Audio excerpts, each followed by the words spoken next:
মানুষকে কৃতদাস গোলাম বানিয়ে রাখা হয়েছিল, মানুষকে এতদিন কথা বলতে দেওয়া হয়নি।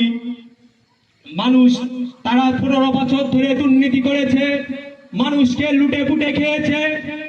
আজকে তারা মনে করছে আইএসএফ নামক দল তারা দুর্বল, তারা পেছন থেকে অপচেষ্টা করছে, বিজেপির সাথে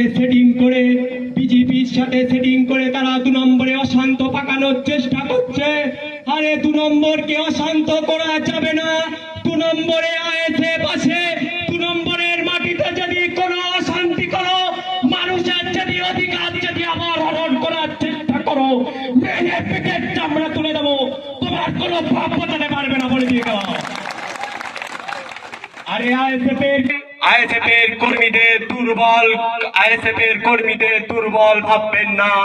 আইএসএফের কর্মীরা লড়াই করে, আইএসএফের কর্মীরা যত 2 টাকার নুকুল দানা চুনো আপনাকে জেনে রাখা দরকার। তাই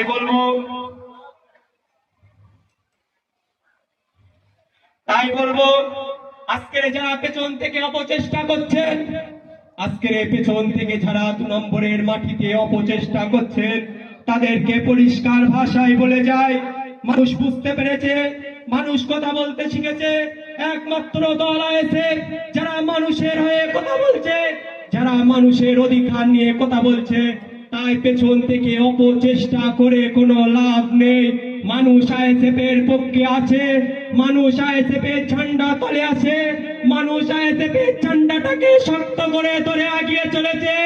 আর মানুষ বলছে ষড়যন্ত্রকারী ষড়যন্ত্র করবে, আইএসএফ পঞ্চায়েত দখল করবে, আর তোমরা দেখবে আর লুচির মতো খুলবে, কিছু করার থাকবে না। তাই বলবো অপচেষ্টা করে কোনো লাভ নেই বন্ধু। আইএসএফের কর্মীরা আইএসএফের কর্মীরা মাঠে আছে।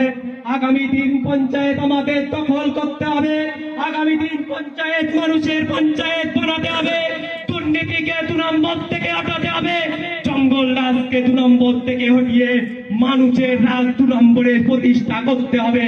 এই লক্ষ্য নিয়ে আইএসএফের লড়াই সংগ্রাম। তাই আপনারা যদি আমাদের পাশে থাকেন, আমরা আগামী দিন 2 নম্বরের পঞ্চায়েতকে মানুষের পঞ্চায়েত বানাতে পারবো। আপনারা যদি পাশে থাকেন, আমরা সেই দুষ্কৃতি বাহিনীকে 2 নম্বরকে হটিয়ে 2 নম্বর থেকে হটিয়ে 2 নম্বরের সেই 15 বছরের জঙ্গল রাজকে হটিয়ে 2 নম্বরের মানুষকে আমরা শান্তিতে বাঁচতে দিতে পারবো। তাই আইএসএফ এর ছায়াতলে আসতে হবে, আইএসএফ কে সাথ দিতে হবে। এই বলে আমি আমার বক্তব্য শেষ করছি।